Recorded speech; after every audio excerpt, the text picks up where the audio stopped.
They sold her for 11 wagons of grain, a signed treaty, and their own good night's sleep.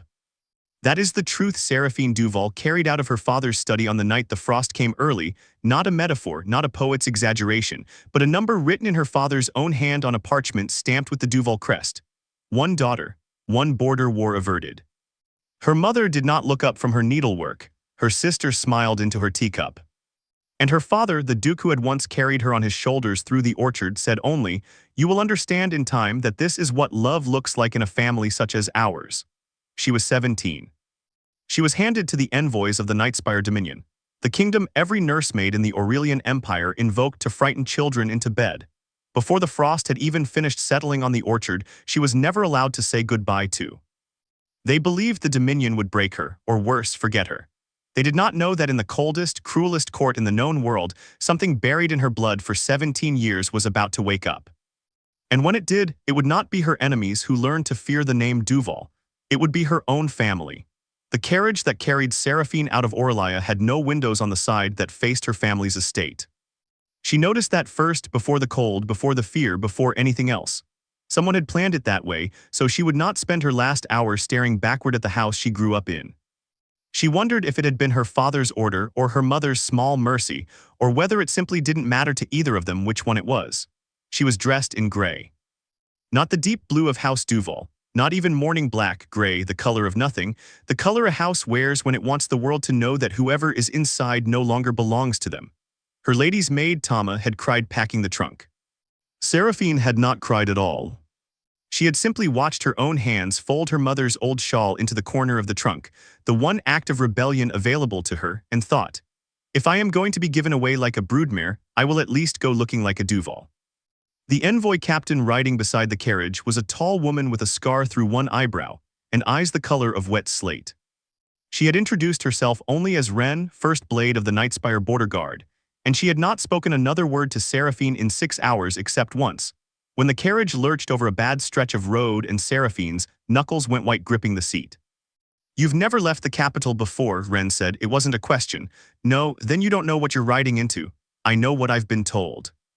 Seraphine kept her voice even, the way her governess had drilled into her since she was 6. A Duvall lady's voice never shakes, even when her hands do. That the Dominion eats its hostages. That the Shadow King has no face because he burned it off himself. That the sun doesn't rise properly past the Asheville Mountains. Something that might have been amusement flickered across Wren's scarred face. "And you believed all that?" "I believed my father needed me to be afraid enough not to run." For the first time, Wren looked at her, really looked, the way you look at something you're recalculating. "Smart girl," she said, and said nothing else for the rest of the ride. 3 days later, they crossed the border at Hollow Pass, where the Aurelian pines gave way without warning to black volcanic rock and a sky the color of a healing bruise. Seraphine had expected the crossing to feel like dying. Instead, it felt like holding her breath underwater.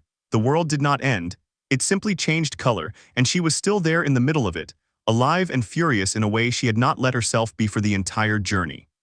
She thought of her sister Eloan's face at the farewell dinner, calm and untroubled, sipping wine while their father explained, to the room, not to Seraphine, never directly to Seraphine, how the treaty would save the Empire's eastern provinces from Nightspire raids for a generation. She thought of her brother Cassian, who had not attended the dinner at all, because he had matters of state that could not wait, though everyone in that dining hall understood the matter of state was a card game and a courtesan 3 streets from the palace. They did not even come to say goodbye, she thought, watching the black rock spires of the Dominion rise out of the mist ahead of her like teeth.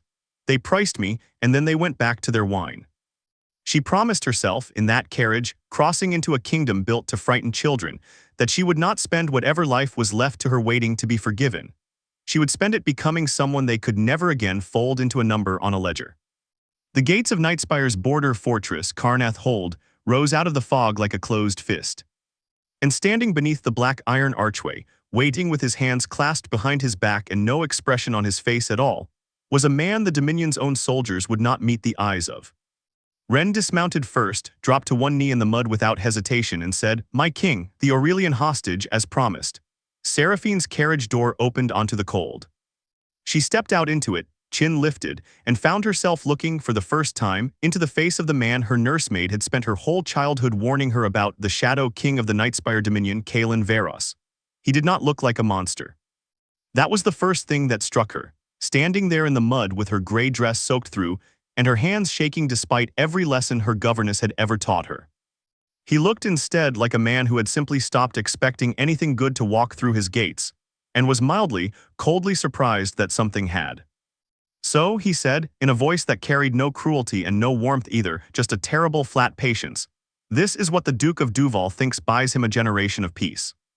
He studied her the way a man studies a debt he did not ask to be paid. Then he turned without another word and walked back through the gate, leaving her standing alone in the mud of a kingdom that was, as of that moment, the only one that had claimed her. Behind her, faintly, she heard Ren mutter to another soldier, "God's help her." Seraphine did not know yet that the girl who walked through those gates that night would not be the one who walked back out of them, years later. She only knew that whatever waited for her inside Carneth Hold, it could not possibly be crueler than the family she had left behind, and she intended to find out exactly how wrong or how right that assumption was. The room they gave her had no lock on the inside of the door, only the outside. Seraphine noticed that within the first 10 minutes, running her fingers along the iron fitting in the dark, and understood exactly what kind of guest she was meant to be. Not a guest, a hostage, a thing to be kept, not welcomed. The servant who brought her evening meal, an old woman named Brenna with hands gnarled from decades of kitchen work, wouldn't meet her eyes. "Eat," Brenna said, setting down a bowl of something dark and unfamiliar. "Whatever you think of us, you'll think worse on an empty stomach." "Is it true?" Seraphine asked before she could stop herself. "What they say about the king?" Brenna's hand stilled on the tray. For a moment, something like pity crossed her weathered face. "Child, in 17 years serving this house, I've seen King Kalen do a great many things. Burn a man's crops for lying to him. Free 40 debt slaves in a single afternoon because their contracts were fraudulent. What I have never seen him do," she said, straightening, "is anything without a reason. That should frighten you more than any monster story if you're smart. Reasons can be reasoned with, cruelty for its own sake can't." She left without another word, and Seraphine sat alone in a stone room in the heart of a kingdom that hated her homeland, turning that sentence over and over in the dark. Reasons can be reasoned with. She decided that first night that she would learn every reason this kingdom had. It was the only weapon a hostage with no allies and no name here was permitted to carry. The days that followed taught her the shape of her new life quickly and without mercy. She was not imprisoned exactly. She was permitted the length of the east wing, the gardens within the inner wall, the small library that smelled of tallow smoke and old leather. But everywhere she went, eyes followed her the way eyes follow something that might at any moment prove dangerous or useless. In the Dominion, she came to understand, those were the only two categories that mattered, dangerous or useless. Aurelian hostages were traditionally the second. She refused quietly and completely to be the second. It was in the library 3 weeks into her captivity that she first crossed paths properly with the king again, not as a spectacle presented at the gate, but as a man scowling at a stack of correspondence with the particular fury of someone doing arithmetic he already suspected would come out wrong. "You read Aurelian trade ciphers," he said, without looking up, when she'd been standing in the doorway too long to pretend she hadn't been staring. It wasn't a question, but she answered anyway. "My father insisted all his children learn the Empire's commercial code. He said a Duval who couldn't read a ledger was a Duval who could be robbed blind by their own steward." "Ironic," Kalen said, dry as ash, "given how cheaply he sold his own daughter."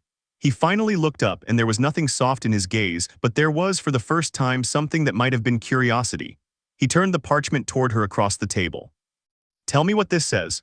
She could have refused. Some proud, wounded part of her wanted to. Instead, she crossed the room, read the cramped Aurelian trade cipher in silence for a long moment and said, "It's not a trade agreement, it's a debt schedule.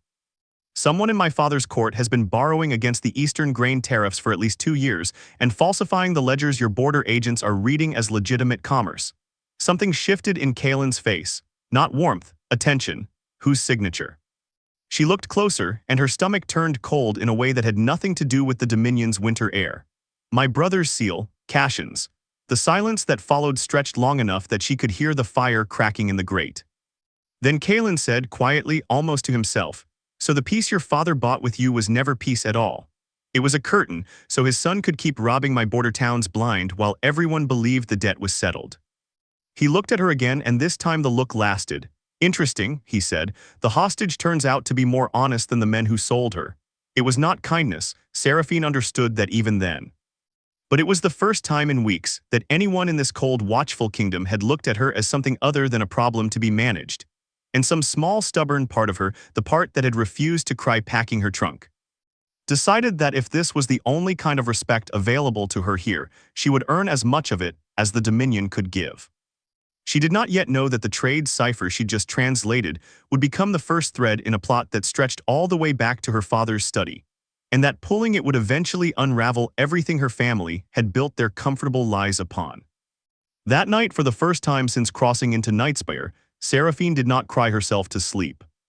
She lay awake instead, staring at the stone ceiling of a room with no lock on the inside, and made herself a promise in the dark.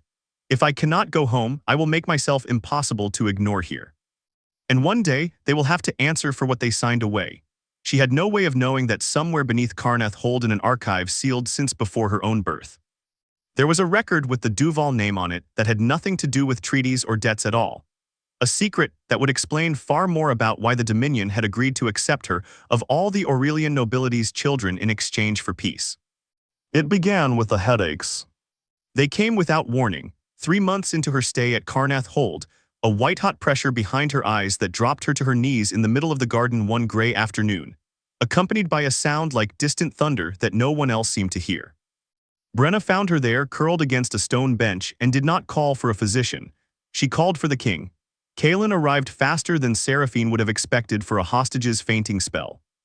He knelt beside her in the frostbitten grass, and the first thing he did was not check her pulse or her breathing. He pressed 2 fingers to the inside of her wrist and went very, very still. "Get Mother Nix," he said to Brenna, in a voice with an edge Seraphine hadn't heard from him before. Now. Mother Nix turned out to be an old sorceress who lived in a tower on the Hold's northern wall. A woman with white hair braided down to her waist and eyes that seemed to look through Seraphine rather than at her.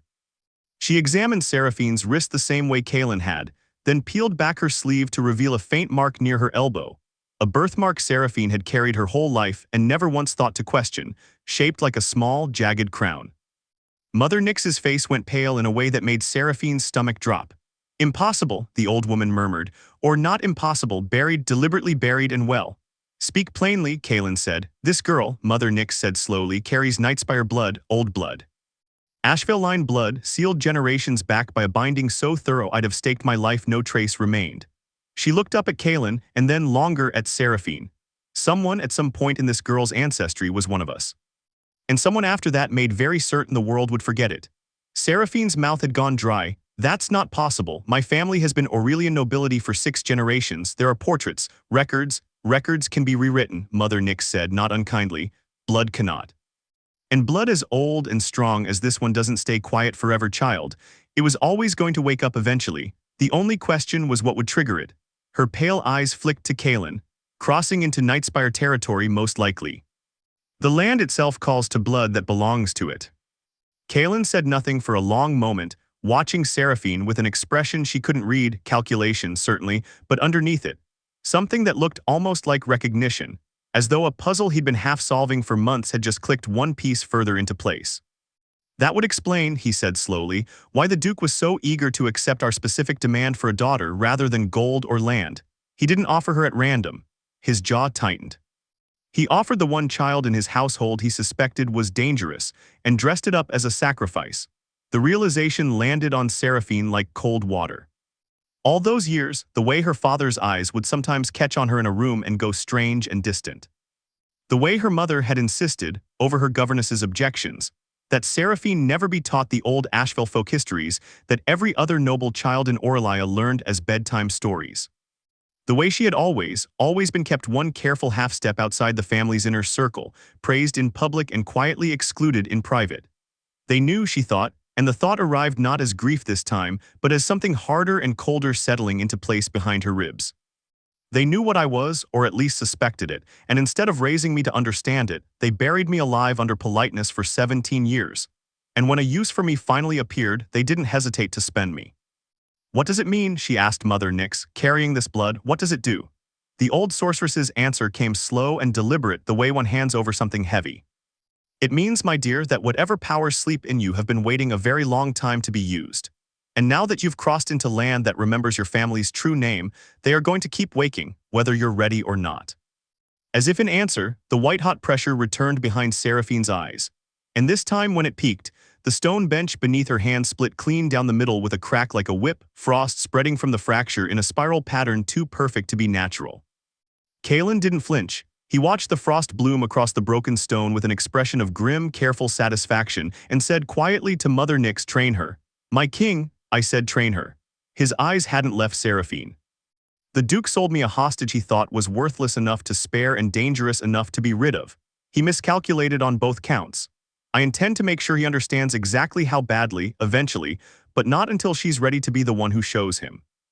Seraphine looked up at him from the frost-cracked stone, her whole understanding of her own life rearranging itself in real time, and felt, for the first time since the carriage door had closed behind her in her father's courtyard, something other than grief. She felt the first cold, clean edge of purpose. Training under Mother Nyx was nothing like the etiquette lessons Seraphine had endured her whole childhood. No posture correction, no needlework, no careful modulation of a laugh so it never rose above a lady's permitted register. It was exhausting in a way that left her hands raw and her legs trembling, and she loved it with an intensity that frightened her a little. "Power like yours doesn't respond to force," Mother Nyx told her, on a morning in the third week, watching Seraphine collapse for the fourth time trying to summon even a flicker of frost on command. "It responds to truth. You cannot lie to Asheville blood and expect it to answer you. Every time you've called on it successfully, it's been in a moment you stopped performing and simply felt something real. Grief, fury. That crack in the stone came from real pain, child, not effort." "Then how do I control it?" "You stop being ashamed of what's real in you," Mother Nyx said simply. "That's the whole secret. Your family spent 17 years teaching you to hide your true feelings behind a Duvall lady's smile. This power was buried alongside that smile. Dig up one and you dig up the other." It took months. Seraphine broke 3 practice blades, flooded the training yard with unseasonal frost twice, and burst into furious, unguarded tears in front of Ren, the same scarred border captain who'd first escorted her across the frontier, after a session that ended with her sobbing apologies for losing her temper out of pure old habit. Ren had crouched down in front of her that day and said something Seraphine never forgot. "In Orlia, I imagine a lady apologizes for her anger the way she apologizes for spilled wine. Here, we don't waste apologies on things that are useful." She nodded at the frost creeping across the practice yard stones. "That's not a mess you made, girl. That's a weapon you're learning to hold." Somewhere in those months, without quite noticing the exact moment it happened, Seraphine stopped flinching when she used her power and started aiming it. Kalen watched her progress with a distant, evaluating patience that gradually, almost imperceptibly, warmed into something else. He began appearing at the edges of her training sessions, never announced, simply present, arms folded, saying little. When he did speak, it was rarely encouragement. It was correction, sharp and exact, delivered without cruelty but without softness either. "You're still flinching before you strike," he told her once, after she'd frozen an entire practice dummy solid and then apologized to Mother Nyx for overdoing it. "Stop apologizing for your own strength. In my kingdom, that habit gets you killed. In yours, apparently, it got you sold." The words landed harder than he probably intended. But he wasn't wrong, and Seraphine had grown tired, in these strange, brutal, honest months, of flinching from things that were true. "Why do you care whether I survive this training?" She asked him directly one evening when the two of them were alone in the library over another of Cashin's falsified ledgers. "I'm a hostage, a political convenience. You could let me stay weak and it would cost you nothing." Kalen was quiet for a long moment, turning a quill over in his fingers. "Because," he said finally, "your father sent you here believing you were disposable. Every soldier in this hold, every servant, every border guard who watched you arrive, they're waiting to see whether I prove him right or wrong." He set the quill down.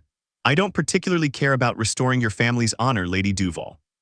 But I care a great deal about being underestimated by men who think grain and gold buy them the right to hand me their problems." His eyes met hers, steady and unreadable. "You are not a problem. You are becoming, very quickly, the sharpest asset in this hold. I intend to make certain everyone, including your father, eventually understands that." It was not a declaration of anything soft. But Seraphine felt something in her chest loosen anyway, some old, tight knot she'd carried since the carriage ride. And she understood with a clarity that startled her that for the first time in her life, someone was investing in her not despite what she was, but because of it. She did not yet know that within the year that investment would be tested by a letter from Orlia, one that would reveal her family's schemes had grown far more dangerous than a falsified grain tariff, and that the peace her sacrifice had supposedly purchased had never existed at all. The letter arrived sealed in Duvall wax, carried by a merchant caravan that had crossed the border under a trade pass. Seraphine recognized the crest before she even broke the seal, and her hands went cold in a way that had nothing to do with her power. It was from Tama, her old lady's maid, the one who had cried packing her trunk 2 years before, the only person in that household who had ever seemed to genuinely grieve her leaving. The letter was cramped, hurried, clearly written in secret. My lady, I pray this reaches you. I would not risk writing if I did not believe you needed to know. Your brother's debts have grown far beyond the Eastern grain tariffs. He has begun borrowing against the Crown's own treasury reserves using your father's seal without full permission, and covering the shortfall by raising taxes on the border villages twice in 1 year, the very villages closest to Nightspire, my lady, the ones your sacrifice was meant to protect from war. Your sister Aloan has married Lord Pellinor Ashgrave and moved into your old chambers. Your mother speaks of you rarely and always in the past tense, as though grief were a fashion she has already retired. I do not know what has become of you in that cold kingdom, my lady, but I pray it is kinder than what remains of the house you left behind. Seraphine read it 3 times before she could feel her own hands again. My old chambers. She thought of the room with the east-facing window, the one that caught the morning light across the orchard, the one she had shared secret midnight conversations in with Aloan when they were both young enough to believe sisters didn't calculate each other's worth. Aloan had taken it within months. Not out of malice, probably, simply because it was empty and convenient, and no one in that house had thought to leave it as anything other than available. As though grief were a fashion she has already retired. She found Kaelin in the war room, poring over border reports with Ren at his side, and set Tama's letter on the table without a word.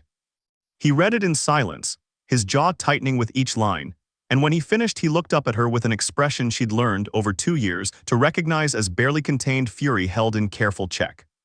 Your brother is bleeding his own crown dry and taxing border villages that were supposed to be protected under the treaty your father signed with your blood, he said flatly. That's not incompetence.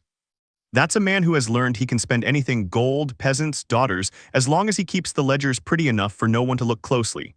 I want to see the villages, Seraphine said. It surprised her how steady her own voice came out. The ones being taxed, I want to see what my family's convenient peace actually costs the people who live closest to the border. Ren glanced at Kaelin, some silent question passing between them. Kaelin studied Seraphine for a long moment, long enough that she wondered if he would refuse, and then he nodded once. Ren will take you at first light, see it, all of it. His voice dropped quieter. And then decide with clear eyes what you intend to do about it, because I promise you, Seraphine, the girl who arrived here 2 years ago in a gray dress could not have made that choice. This one can. What she saw at the border villages the following week she would carry with her for the rest of her life. Thin children, roofs patched with whatever scrap could be found. A village elder in Pharaoh's Hollow who wept, actually wept, describing a second tax collector's visit in a single season, a visit that she confirmed by cross-referencing the collector's manifest against Cashin's falsified ledgers, had never been reported to the Crown Treasury at all. Her brother wasn't just overspending. He was skimming directly from villages the treaty was supposed to protect, and hiding the theft behind the very peace their family had purchased with her. She stood in the frozen mud of Pharaoh's Hollow, listening to a mother describe rationing bread for her 3 children through a winter that hadn't needed to be that hard, and felt the old cold clean purpose she'd first found cracking a stone bench 2 years ago sharpen into something with an edge. They didn't just sell me, she thought. They sold these people too, and they've been telling themselves it bought peace while quietly bleeding the very villages that peace was supposed to protect. She rode back to Karnath Hold in silence, Ren beside her saying nothing, understanding without being told that some realizations needed room to finish arriving on their own. It was only as the black towers of the hold rose out of the evening mist ahead of them that Seraphine finally spoke. I'm going to go back, she said, not as a hostage, not as a sacrifice. I'm going to go back to Orlia, and I'm going to make my family answer, publicly in front of the court, in front of everyone who watched them price me like grain, for exactly what their peace has actually cost. Ren glanced sideways at her, something like respect flickering across her scarred face. And when they refused to answer, powerful men rarely enjoy being made to. Seraphine thought of Mother Nyx's words, you stop being ashamed of what's real in you, and felt the frost-cold power beneath her ribs settle steady and sure, like a blade finally finding its sheath. Then, she said quietly, I'll make certain they no longer have the luxury of a choice. She did not yet know how soon that reckoning would come, or that her family, sensing the shifting winds along the border, had already begun quietly plotting a very different kind of welcome for her eventual return. The invitation, when it finally came, arrived not from her family but from the Aurelian court itself. A formal summons to the emperor's autumn convocation, the grand annual gathering of the empire's noble houses, where treaties were renewed, marriages announced. And this year, according to the whispers, Tama's letters had begun carrying more frequently. Where Duke Aldrich Duval intended to publicly present evidence of the Nightspire dominions, aggressive military expansion. Evidence Seraphine suspected correctly was fabricated to justify breaking the very treaty her exile had purchased. He's not just covering Cashin's theft anymore, she said, laying the intelligence out for Kalen and his war council. He's preparing to break the treaty entirely and paint the Dominion as the aggressor first. So Aurelia strikes with the court's full backing before anyone asks why peace collapsed only 2 years after it was purchased with his own daughter. And once war begins, Kalen said grimly, no one investigates a debt-riddled treasury. War is the best cover corruption has ever invented. It was Mother Nyx who first suggested Seraphine attend the convocation herself, not as a smuggled spy, not as an escaped hostage seeking revenge, but openly, formally as an emissary of the Nightspire Dominion. Let them see exactly what they threw away, the old sorceress said. Let your father explain, in front of the entire Aurelian nobility, why the daughter he called worthless enough to sacrifice now stands before them wearing the Dominion's own colors, invited as an equal. The idea terrified Seraphine in a way that training sessions and frost-cracked stone never had. Facing her family again, not in secret, not in grief, but in front of the very court that had watched them price her. It meant standing in a room full of people who had once decided collectively, and without much discussion, that she was worth less than a peace treaty. Kalen found her that night on the northern wall, staring out at the black mountains that had once terrified her and now somehow felt more honest than the orchard she'd grown up in. He didn't offer comfort exactly. He never did, not in the soft way Aurelian courtiers meant the word, but he stood beside her in silence for a long while and then said, "You don't have to go." "Yes," she said quietly, "I do." "Why?" She thought about it honestly, turning the question over the way Mother Nyx had taught her to turn over her own feelings instead of performing past them.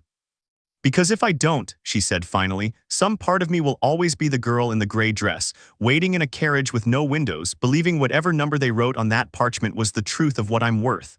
She looked at him. "I know what I'm worth now. I want them to know it too, not so they'll love me. I don't need that anymore, so they'll finally have to live with having thrown it away."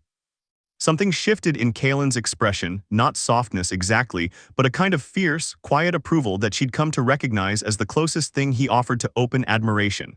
"Then you won't go as an emissary alone," he said. "You'll go as the Dominion's Asheville heir, publicly acknowledged, with the full military escort that title carries. Let your father's court see precisely what he handed to his enemies, thinking it worthless." It was, Seraphine understood, both a strategic masterstroke and something else entirely. A deliberate, calculated act of respect from a man who did not offer respect casually. She studied his face in the lantern light, searching for the thing she hadn't let herself name yet, and found it quiet and steady exactly where she'd started to hope it would be. "Kalen," she said softly, "why does this matter so much to you? My family's downfall isn't your war to fight."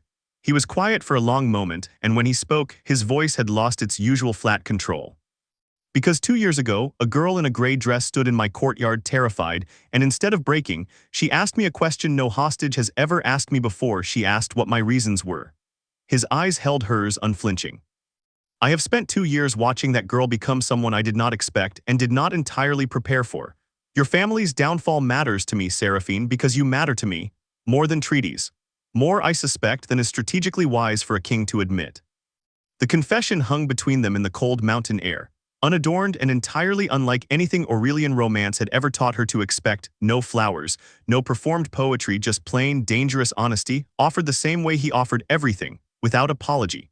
Seraphine did not answer with words. She answered by closing the distance between them, and for the first time since the carriage door had shut behind her 2 years before, she let herself want something without immediately calculating what it might cost her. She did not yet know that within the week, a rider would arrive from the border with news that would force both of them to choose, far sooner than either expected, between this fragile new peace and the war her family was already quietly setting in motion. The Aurelian court had not changed in 2 years.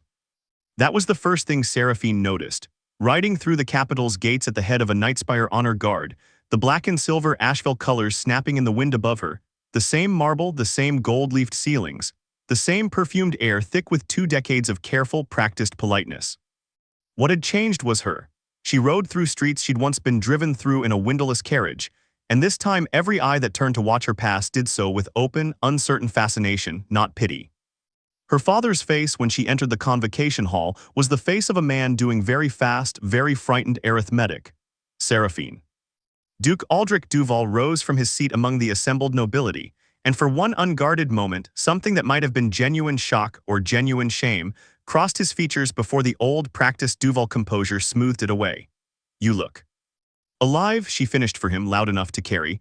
"I imagine that surprises you." A ripple of murmurs moved through the gathered court. Her mother's hand had gone to her throat. Eloan, seated beside a husband Seraphine had never met, had gone very pale. Cashin was not present at all, a detail Seraphine noted and intended to address directly. "You were invited," her father said carefully, recovering some of his composure. "As an emissary of the Dominion, I understand. The court welcomes." "I was invited," Seraphine said. "As the acknowledged Asheville heir of the Nightspire Dominion. A bloodline, as it turns out, that runs through this very family. Buried and hidden for 6 generations by someone who understood exactly what it meant and chose to erase it rather than raise a child who might one day be dangerous to control. She let that land, watching comprehension and horror move through the assembled nobility like a wave. "You didn't sacrifice a worthless daughter to buy peace, father. You buried a threat you didn't know how to manage and dressed the burial up as diplomacy." "That is a serious accusation to make before this court," said Lord Chancellor Varick, rising from beside the Emperor's dais, his tone carefully neutral in the way of men who had not yet decided which side of a scandal to stand on. "It is not an accusation," Seraphine said. "It is documented. Mother Nyx of the Nightspire court has confirmed the bloodline through both ancestral record and direct magical assay. I would be glad to present both to this convocation." She turned back to her father. "But that is not, in fact, the matter I came to address today. That is merely the beginning of it." She produced, then, the ledger's copies, painstakingly assembled over months by Kaelin's border auditors cross-referenced against Thomas' smuggled correspondence and the testimony of the border villages themselves. She laid them one by one on the marble floor before the Emperor's dais, and began in a clear carrying voice that did not shake once. To explain exactly how her brother Cashin had spent 2 years embezzling from the crown treasury and taxing the border villages the treaty was meant to protect. All while her father prepared to present fabricated evidence of Nightspire aggression to justify breaking that same treaty and starting a war that would conveniently bury the theft beneath the noise of battle. The silence in the hall when she finished was absolute. It was her father who broke it, his voice low and dangerous in a way she'd heard directed at servants, never before at her. "You would burn down your own family's name in front of the entire court over grain tariffs and old superstition about buried bloodlines." "I would burn down nothing that wasn't already rotten," Seraphine said evenly. "I am simply the first person in this room brave enough to hold the torch up so everyone else can finally see it." She looked around the hall at the nobles whispering behind their fans, at her mother's frozen ashen face, at Eloan staring at the ledgers with an expression Seraphine couldn't read, and felt for the first time in her life entirely unafraid of a room that had once decided, without asking her exactly how little she was worth. "The Nightspire Dominion," she continued, "did not accept a sacrifice 2 years ago. It accepted a debt this family has finally come due to pay." She turned to the Emperor himself, seated silent and watchful on the dais throughout. "Your Majesty, I do not come seeking war. I come seeking exactly what was promised the day I was traded across that border, an honest peace. I would simply prefer, this time, that it not be built on a foundation of theft, forgery, and a family's willingness to erase whatever inconvenient truths stood in their way." The Emperor's eyes moved slowly from Seraphine to Duke Aldrich Duvall, and Seraphine watched, with the cold, clean satisfaction of a debt finally being called, as 2 years of carefully constructed lies began at last to collapse in front of the only audience that had ever mattered to her family, themselves. But even as the court erupted into finally unleashed chaos around her, Seraphine caught sight of a figure slipping quietly toward the hall's rear exit, her brother Cashin arriving late and immediately understanding. With the instincts of a man who had spent 2 years successfully hiding theft, exactly how badly the ground beneath him had just shifted. She had not come prepared for him to run. And she was about to learn that a cornered, desperate man with 2 years of stolen gold at his disposal was far more dangerous than a court full of shocked nobility. Cashin did not run far. He ran Seraphine and Kaelin's border scouts confirmed within 2 days. To the one place in the Empire he had quietly patiently prepared as insurance against exactly this moment. A private garrison near the eastern border funded it turned out by the very tax skimming he'd been conducting against the border villages for 2 years. Not soldiers loyal to the crown, soldiers loyal to him. He's been building a private army, Wren reported grimly, laying scouting sketches across the war table at Carneth Hold. Small, perhaps 300 men, but well-armed, well-paid, and stationed exactly where the border treaty is weakest. She looked up. My king, Lady Seraphine, I don't think this was a panic response. I think this was always his contingency in case the theft was ever discovered. Kaelin's jaw tightened. He's going to try to provoke a border incident. Something small enough to look like Aurelian defensive action, large enough to reignite the war his father's fabricated evidence was already building toward. Seraphine stared at the scouting sketches, feeling something colder than fear settle over her, not for herself, but for the border villages she'd stood in. For the mother rationing bread through an unnecessarily hard winter for Pharaoh's Hollow, and every village like it, that would burn first if her brother's desperate gambit succeeded in reigniting a war 2 nations had spent 2 years worth of her own exile trying to avoid. This isn't about me anymore, she said quietly. It never really was, not entirely. It's about every family in those villages who will pay the actual price if this becomes a war. Then we don't let it become one, Kaelin said. We move on his garrison before he can stage the incident he's planning. Quietly, precisely. No provocation for Aurelia to point to, just enough force to dismantle what he's built before he can use it. It was Seraphine who insisted on riding with the strike force herself, over both Kaelin's and Wren's initial objections. He's my brother, she said simply. If there's any chance of ending this without more bloodshed than necessary, it has to include someone he might actually listen to before things go too far to stop. The ride to the eastern garrison took 2 days through country Seraphine had never seen, the raw, contested borderland between 2 kingdoms, dotted with villages that had learned, out of grim necessity, to fly no flag at all, waiting to see which side would ultimately decide their fate. She thought, watching those wary, watchful villages pass, of how easily her family's private ambitions had nearly cost all of them everything, over debts that had never been the villages to pay. They reached Cashin's garrison at dawn and found it already in chaos, not from Nightspire forces, which hadn't yet engaged, but from within. Word of the Convocation's collapse had reached the garrison overnight, carried by fleeing court messengers, and Cashin's hastily assembled soldiers, mercenaries paid with stolen gold rather than loyal conviction, had begun to realize exactly how precarious their employer's position had become. Seraphine found her brother alone in the garrison's command tent, surrounded by half-packed maps and ledgers he'd apparently been trying uselessly to burn. Sister, Cashin said, and for the first time in her memory, his careful court composure had entirely abandoned him. He looked standing there among his smoldering evidence, exactly as young and frightened as she had felt riding away from Aurelia 2 years before.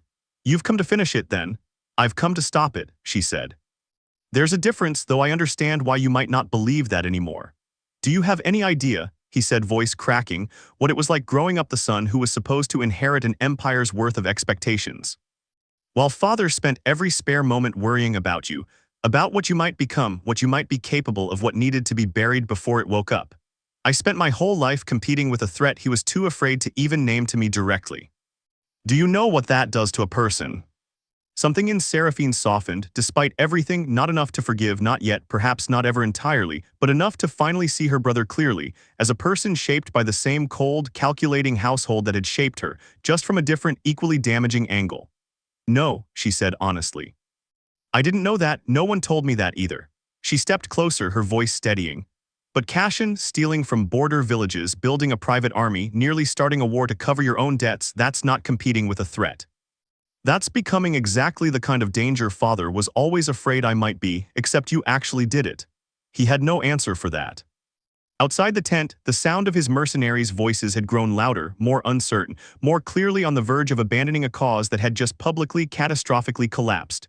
Surrender, Seraphine said quietly. Face the Emperor's justice honestly for the theft for the villages you taxed illegally. It won't be gentle, but it will be survivable, and it will be true, which is more than this family has offered anyone, including you, in a very long time. She did not yet know whether he would listen. But for the first time since walking through her father's study 2 years before and reading her own price written in ink, Seraphine understood that the reckoning she'd come seeking was never going to be as simple, or as satisfying, as watching her family merely suffer. It was going to require her to decide, finally, what kind of power she intended to become, the kind that simply punished, or the kind that actually changed something. Cashin surrendered by midday, though not Seraphine suspected because of anything she'd said, but because his mercenaries. Sensing exactly how little future remained in defending a disgraced lord's private war, had simply begun walking away company by company, until he stood alone in a garrison of empty tents with nothing left to command. The ride back to Orlia was quieter than the ride out had been. Kalen rode beside her for most of it, saying little, understanding as he always seemed to, exactly when Seraphine needed silence rather than conversation. "You could have let him run," he said eventually, as the capital's spires came into view on the horizon. "Let the Emperor's own forces handle the pursuit. You didn't have to be the one to face him." "I know," Seraphine said. "But I spent 2 years learning that the version of justice my family practiced, quiet, convenient, dressed up as necessity, never actually examined too closely, is exactly the kind of justice that let this happen in the first place." She looked at him. "I didn't want to build whatever comes next on the same foundation."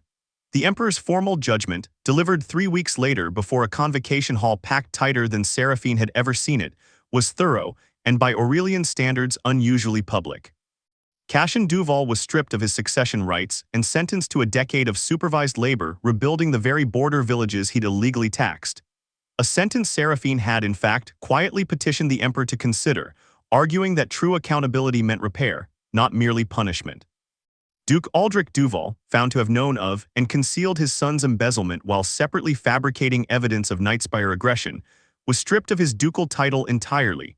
The Duvall estate placed under Crown administration pending a full accounting of the family's finances. Seraphine watched her father receive that judgment from across the hall, his face gray and old in a way she hadn't noticed in the chaos of the convocation weeks before, and felt, to her own surprise, something closer to hollow sorrow than triumph. "You expected to feel differently," Kalen observed quietly beside her, reading her expression with the same careful attention he'd once used to read border ledgers. "I expected to feel like the girl in the carriage had finally won," she admitted. "Instead, I mostly just feel like I've grown up." She watched her mother lead her strip-titled father from the hall without a backward glance at Seraphine, the same careful, practiced composure intact even now, and understood with a clarity that ached that some people simply never learn to see what they'd thrown away. No matter how thoroughly it was proven to them. "I don't think I needed them to understand in the end. I think I just needed to stop needing them to." It was Aloan who approached her afterward, alone without her husband, her court composure finally visibly cracked. "I didn't fight for you," her sister said without preamble. "When they decided to send you away, I told myself there was nothing I could have done. Father had decided, and I was only 18, and what power did I actually have?" Her voice wavered. "But the truth is, I was relieved it wasn't me. And I've spent 2 years living in your old chambers, telling myself that relief wasn't the same as guilt when it obviously always was." Seraphine studied her sister for a long moment, the girl she'd once shared secrets with, before this family had taught them both that safety meant never truly seeing each other. "I'm not going to tell you it's forgiven," she said finally. "I don't think that would be honest, and I've had enough of things in this family being dressed up as something they're not." She paused. "But I believe you're finally telling me the truth. That's more than I got from either of our parents today." It's a start if you want it to be. It wasn't reconciliation, not fully, not yet. But it was Seraphine understood walking out of the convocation hall beside Kalen into the pale autumn sunlight, the first honest conversation her family had offered her in years, and honesty. She had learned in a cold kingdom that everyone had once taught her to fear was worth infinitely more than a peace built on comfortable lies. She did not yet know that the crown itself, watching the trial's outcome and the quiet, steady strength of the Asheville heir who had orchestrated it without ever once resorting to the war her family had nearly caused, had already begun quietly discussing a proposal that would change the shape of both kingdoms for a generation to come. The Emperor summoned her privately 3 days after the trial, in a small receiving room far removed from the convocation hall's marble grandeur. A room, Seraphine noted, built for honest conversation rather than performance. "You could have let this become a war," the Emperor said without preamble, an old man with tired, shrewd eyes who had watched 2 decades of careful peace nearly unravel in the space of a single season. "By any reasonable measure you had cause, your family sold you. Your brother taxed villages under false peace. Your father plotted to break a treaty built on your own exile." He studied her, Instead, you gave me a path to hold this empire together without a single battle fought. I find myself curious, Lady Duvall, why? Because I spent 2 years in a kingdom everyone here taught me to fear, Seraphine said, and learned that the villages closest to any border on either side of it are always the ones who pay first and loudest for decisions made by people who will never personally bleed for them. I didn't want my family's dishonesty repaid with more of the same. The emperor considered that for a long moment, then set before her a formal proposal, one that named her with the full backing of both the Aurelian crown and the Nightspire dominion as the treaty's new steward. Not hostage, not sacrifice, but acknowledged sovereign envoy of a permanent peace between the two kingdoms. With authority over the very border territories her family's corruption had nearly destroyed. An unusual position, the emperor admitted. Unprecedented, in fact, but then you are an unprecedented young woman, and I find myself disinclined to waste that on anything smaller. Kaelin was waiting for her outside the palace when she emerged, the black Nightspire escort standing at ease around him, and something in his careful, watchful expression told her he already knew, somehow, what the emperor had offered. They want you to stay close to both courts, he said. Officially neutral ground between two kingdoms. Yes, and what do you want? Seraphine looked back at the palace behind her, at the orchard beyond it she could just glimpse over the garden wall. The one she'd once been driven away from without a chance to say goodbye. And then at Kaelin standing in the pale autumn light with the patient, unshakable steadiness that had somewhere in 2 years of frost-cracked training yards and honest, unflinching correction become the truest home she'd ever known. I want to build something neither of these kingdoms has managed on its own, she said. A peace that isn't purchased with someone's silence or someone's exile or someone's convenient sacrifice. A peace built on people actually being willing to see each other clearly and answer for what they find. She stepped closer to him. I can't do that from inside either court alone. I need somewhere between them, somewhere honest enough to hold both. That sounds, Kaelin said, the faintest true warmth finally breaking through his careful control, like a kingdom that doesn't exist yet. Then we'll have to build it, Seraphine said. He took her hand there in the pale light outside the palace that had once priced her like grain. And for the first time since a carriage door had closed on a terrified 17-year-old girl, in a gray dress, Seraphine Duvall felt the full complete weight of everything she had survived settle into something that finally truly felt like enough. Her father would spend the remainder of his life stripped of the title he'd valued more than his own daughter, administering crown-appointed reforms to the very border villages his son had taxed. Her mother would grow old in a smaller house, still practicing a composure that no longer had anywhere important left to be worn. Cashin would spend a decade rebuilding, stone by stone, the communities he'd nearly bankrupted, and would write to her eventually letters that started, for the first time in either of their lives, without any performance in them at all. Eloan would visit sometimes.